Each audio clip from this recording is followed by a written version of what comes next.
à tous, soyez les bienvenus sur Polynésie, la première. Voici les titres que nous allons développer dans ce journal. Le discours fleuve du président Fritsch à l'Assemblée de la Polynésie pour ouvrir la dernière session administrative de son mandat. Augmentation du SMIC, maintien du pouvoir d'achat, réforme de la CPS, entre bilan et perspective, nous ferons le point.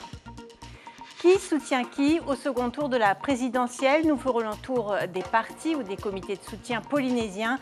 Ils ont pris position en faveur d'Emmanuel Macron, de Marine Le Pen ou encouragent l'abstention. La 4e maison du centre Te Pouf à Aui Itehiroa Maohi sera inaugurée samedi dans la haute vallée de Papen'o. Le Whare Arioi fait référence à cette confrérie d'artistes qui voguait d'île en île. Nous en parlerons avec le porteur du projet et président de l'association Haururu, Yves Doudout, est notre invité ce soir. Et puis, l'une de nos équipes a pu visiter le centre d'accueil de l'enfance Te Maru Pererao. Des enfants en souffrance y sont accueillis, contraints de passer leurs vacances loin de leur famille. La 4e session administrative de l'Assemblée de la Polynésie s'est ouverte ce matin. C'est la dernière du gouvernement au pouvoir. L'occasion pour le président du pays de rappeler non sans fierté ce qui a été réalisé ces 4 dernières années. Édouard Fritsch a également annoncé des mesures pour préserver le pouvoir d'achat des Polynésiens. David Chang, Jacques Damour. Nous proposerons une nouvelle hausse du SMIC applicable à compter du 1er mai, ainsi qu'une revalorisation du point de l'indice des fonctionnaires. Dans un contexte de refonte de la PSG, de crise du Covid et de guerre russo-ukrainienne, c'est la première annonce forte du président du pays ce matin. Et parmi les mesures destinées à préserver le pouvoir d'achat, un plan de sauvegarde d'un coût de 10 milliards de francs, l'élargissement de produits PPN au-delà de Teitiem Oria, le maintien du prix de l'essence à la pompe et de celui du pain. Nous étudierons l'opportunité soit de maintenir le prix de la baguette à 57 francs ou profiter effectivement des arrondis provoqués par l'arrivée de la nouvelle monnaie à 60 francs.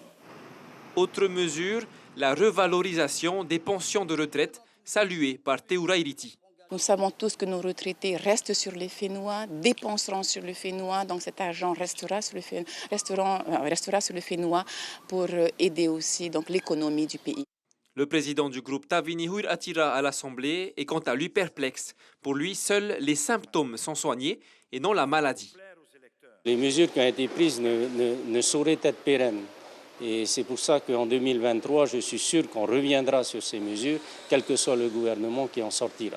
Une fin de mandat qui nous laisse très perplexes sur les mesures qui ont été prises et sur ce que la population va endurer dans les mois qui viennent.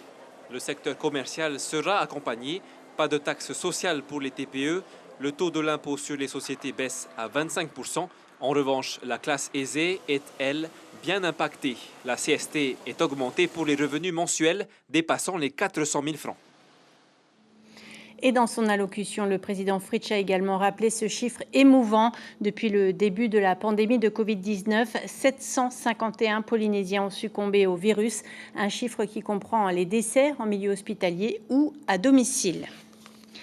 Justice, des peines allant de 6 à 8 ans de prison ont été prononcées contre les 4 principaux prévenus de l'affaire Dice, jugés depuis mardi par le tribunal correctionnel. Les juges semblent avoir sanctionné plus sévèrement les trafiquants en récidive. Pour les 5 autres prévenus soupçonnés d'être impliqués dans plusieurs importations de méthamphétamine depuis les États-Unis, les peines vont de 18 mois à 4 ans de prison. Des amendes douanières s'élevant à plusieurs millions de francs ont également été prononcées.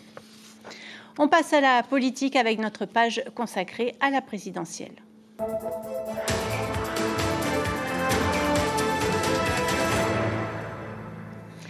En Polynésie française, au premier tour, le président sortant a obtenu 24 418 votes et la présidente du Rassemblement national 11 797. Marine Le Pen ou Emmanuel Macron, à qui les électeurs donneront-ils leur voix? S'abstiendront-ils? Suivront-ils les consignes de leur chef de parti ou des comités de soutien? Élément de réponse avec Sandroli et Teiva Ribé. Contrairement au premier tour, le groupe Aherea Polynesia s'est positionné. Pour le second tour, un de ses leaders, Nuihau Lorei, appelle à voter pour Marine Le Pen. Pour ma part, il y a une proposition que je trouve essentielle, qui est celle de prendre en charge toutes les dépenses qui ont été faites par la CPS pour soigner les malades de cancer, des maladies radio-induites. Et c'est un engagement financier majeur qui permettrait à la CPS d'être beaucoup plus sereine sur les 20-30 prochaines années. Et pour moi, ça, c'est un engagement majeur. Le parti de Gaston Floss, lui, avait soutenu Valérie Pécresse au premier tour et l'avait classé 4e dans les urnes polynésiennes. Le Amutahira Otenun à Maori votera pour Marine Le Pen au deuxième tour, comme il l'avait fait il y a 5 ans. Macron est soutenu par le seul Tapurahuir Atira, son président Édouard Fritsch, et de l'autre côté, le parti le plus important, parce qu'évidemment, il y a certaines individualités qui votent également pour Marine Le Pen. Le Tapura Huiratira ne change pas de cap. Au deuxième tour, il soutiendra encore le président sortant. Pour le deuxième tour, le Tapura Huiratira, bien sûr, ne dévie pas son chemin. Nous avons soutenu au premier tour le président Macron. Nous soutenons encore plus le président Macron pour le deuxième tour. Vous espérez que les électeurs suivront votre appel? Oui, nous en sommes même assez sûrs, puisqu'on pense qu'effectivement nos électeurs en Polynésie sont éclairés et qu'ils savent où est l'intérêt de la Polynésie entre les deux candidats qui restent pour le second tour. Pour qui iront les voix des 40% des Polynésiens qui n'ont voté ni Marine Le Pen ni Emmanuel Macron au premier tour?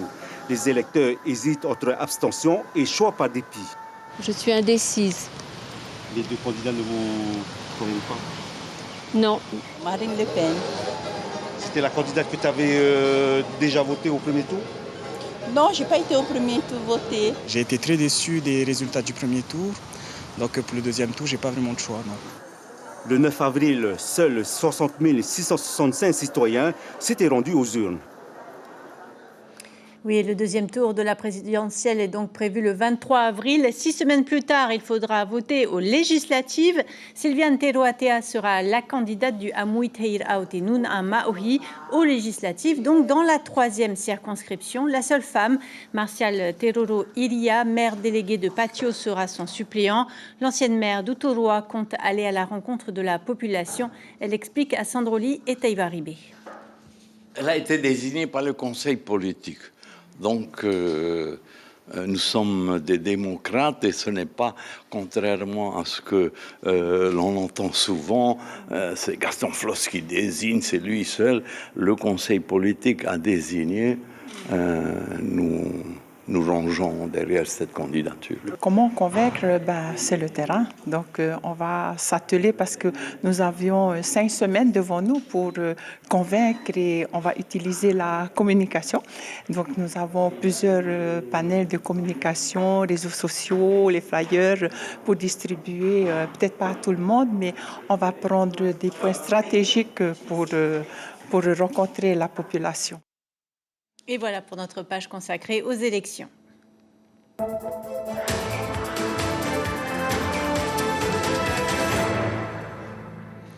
En attendant ces rendez-vous électoraux, place à un long week-end. La population de Moorea va augmenter considérablement. Un afflux majeur des habitants de Tahiti qui peut déboucher sur des accidents. L'hôpital d'Afareaitu demande aux visiteurs et vacanciers d'éviter l'abus d'alcool, les accidents et les noyades. Les ferries des îles sous le vent sont également pris d'assaut. Teiva Ribé et Turouru Guérard ont pu se rendre compte de l'afflux des passagers à la gare maritime.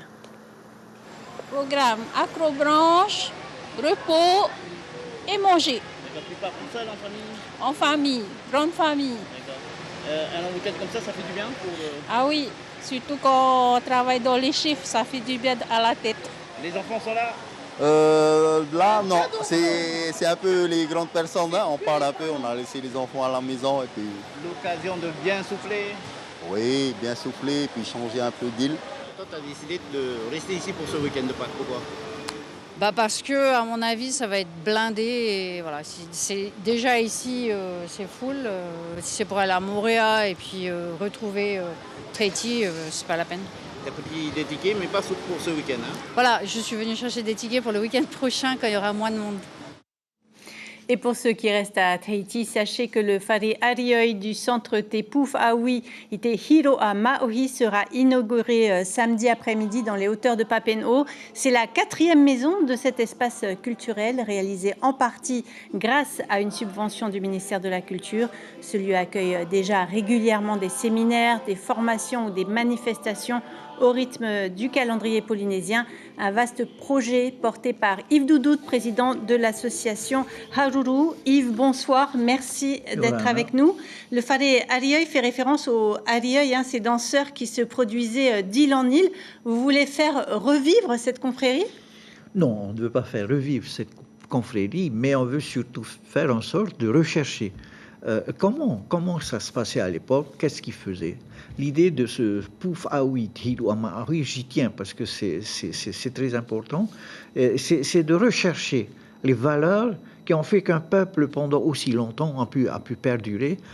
Grâce à ces artistes, grâce aussi, il n'y a pas que le Whare Arioi, il y a tout le Whare Pau, par exemple, pour la santé, qui petit à petit est en train de prendre sa place. La médecine traditionnelle est en train de prendre sa place. C'est venu de là-haut.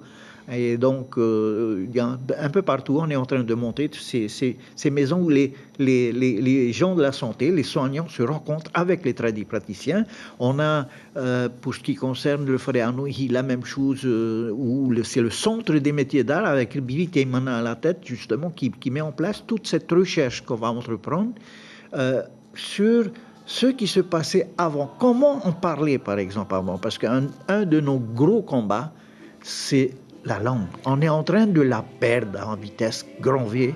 Et on ne parle que le Reo Tahiti là-haut. Voilà, en tout cas, les langues polynésiennes. Quand tu viendras, tu vas parler, parce que je sais que tu peux parler. On a le sentiment que vous êtes toujours en quête du passé, en recherche avec une certaine humilité aussi. Il n'y a pas de vérité quand on se réfère au passé. Non, il n'y a pas de vérité. Par contre, quand on retrouve ces valeurs du passé, on s'aperçoit quelles sont les valeurs du futur. Regardez le rahui à l'heure actuelle. Il prend beaucoup d'ampleur. Il prend de l'ampleur. Pourquoi? Parce qu'on est dans un mur, on ne peut plus faire autrement. Et c'est ce que faisaient déjà les ancêtres. Et donc on va puiser dans ces valeurs, dans ces savoirs, pour justement résoudre nos problèmes actuels. Et l'art est très présent.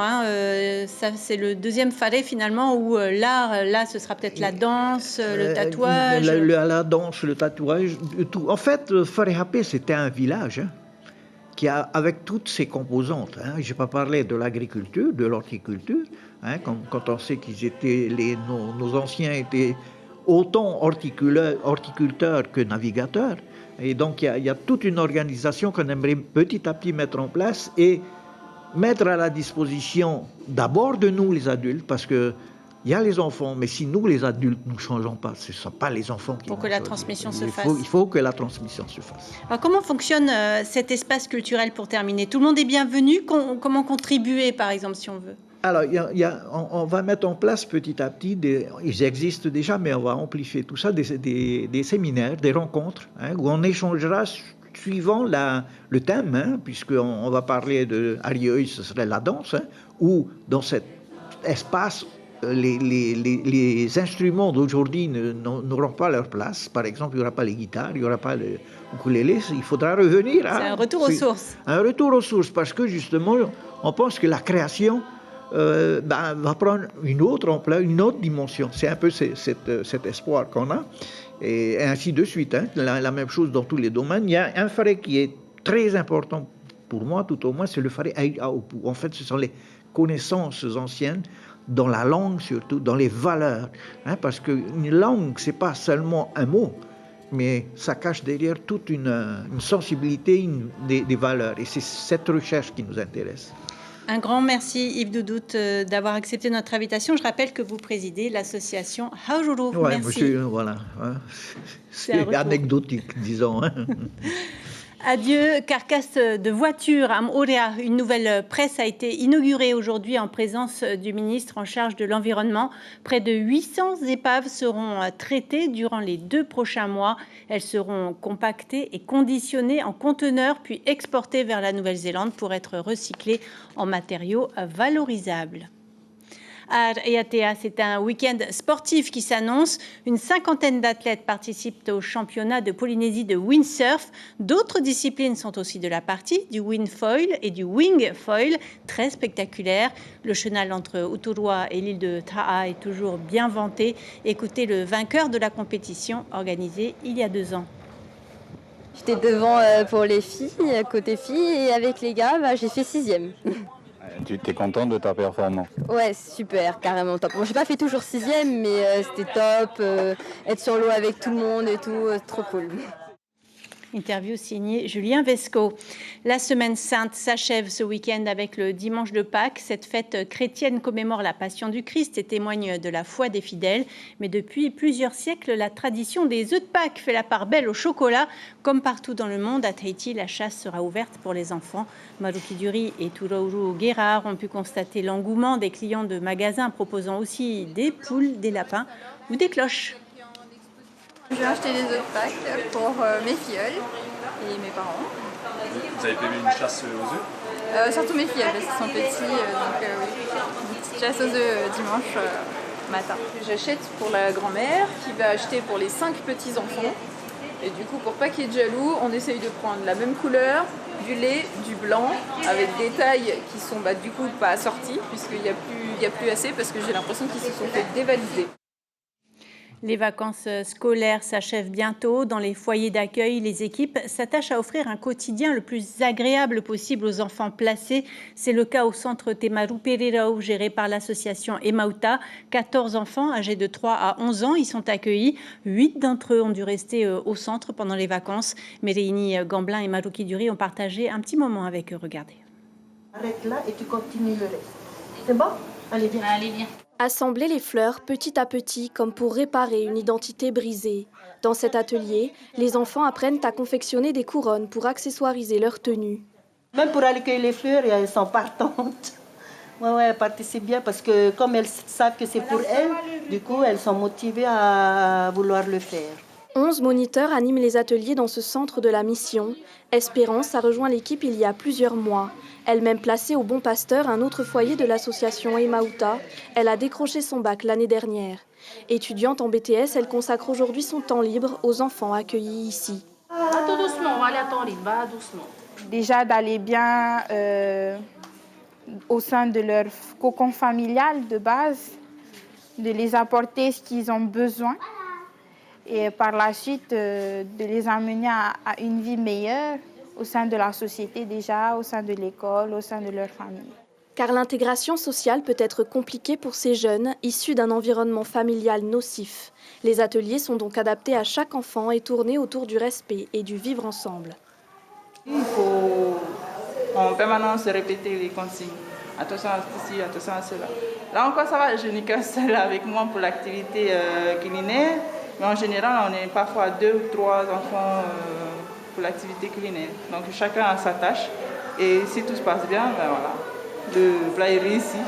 Entre confection de couronne ou de m'atheti, ces activités leur permettent aussi de se réapproprier leur culture, une part importante de leur identité. Nous avons fait le pari de travailler autour des activités pour développer l'estime de soi en faisant le lien avec son identité culturelle polynésienne, qui est la base pour nous auprès de nos enfants. Les sorties en extérieur sont également appréciées des enfants et renouvelées à chaque occasion. Ce week-end, par exemple, le centre prévoit de les emmener en escapade au Festival du Voyage. Et notez que l'association Emauta serait ravie de recueillir vos dons pour aider ces petits. On arrive au terme de cette édition. Merci de l'avoir suivi. Je vous en rappelle l'information principale. C'est l'ouverture de la dernière session administrative du mandat d'Edouard Fritsch. Dans son discours, le président a annoncé une nouvelle hausse du SMIC à partir du 1er mai. Des aides également pour atténuer l'augmentation de l'essence et de la farine. Des mesures qui ne sauraient être pérennes selon l'opposition. Au programme de votre soirée sur la première, le divertissement Paoaora, puis la série The Good Doctor. Voilà pour les informations de ce jeudi 14 avril. Passez une excellente soirée. Prudence sur les routes. On se retrouve demain, 19h.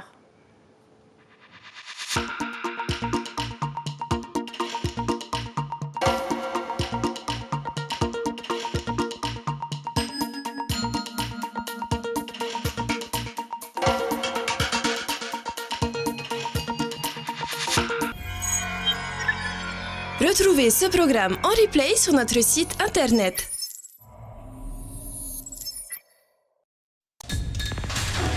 L'information en continu sur Polynésie la première, internet et réseaux sociaux.